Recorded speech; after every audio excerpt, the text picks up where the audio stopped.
Hallelujah. ക്രിസ്തു യേശുവിൻ്റെ നാമത്തിൽ എൻ്റെ നിശ്ചല്യമായ സ്നേഹവന്ദനത്തെ നന്ദിയും അറിയിക്കുന്നു. ഇന്ന് മാർക്കോസിൻ്റെ സുവിശേഷം അതിൻ്റെ 10-ാം അധ്യായം 46-47 വാക്യങ്ങൾ. അവർ യെരിഹോവിൽ എത്തി.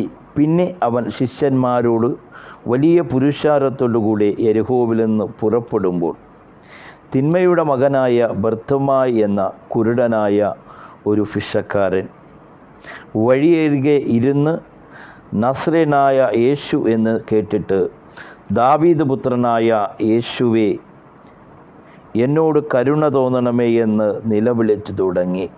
മിണ്ടാതിരിപ്പാൻ പലരും അവനെ ശാസിച്ചിട്ട്, ദാവീദ് പുത്രനായ യേശുവേ,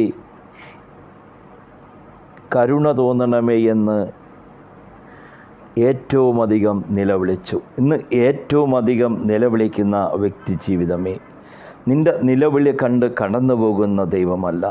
ബർത്തിമായിയുടെ ജീവിതത്തിൽ അത്ഭുതം പ്രവർത്തിച്ച ദൈവം, ബർത്തിമായിയുടെ നിലവിളിയുടെ മധ്യയിൽ അത്ഭുതം പ്രവർത്തിച്ച ദൈവം ഇന്ന് നിൻ്റെ കുടുംബത്തിലും നീ ഏത് വിഷയത്തിന്മേൽ തകർന്ന് നിലവിളിക്കുന്നുവോ, നിൻ്റെ ജീവിതത്തിൽ, നിൻ്റെ കുടുംബ മണ്ഡലങ്ങളിൽ, നിൻ്റെ ബിസിനസ് മേഖലകളിൽ കർത്താവ് നിനക്ക് പുതുവഴികൾ തുറന്നിരിക്കുകയാണ്.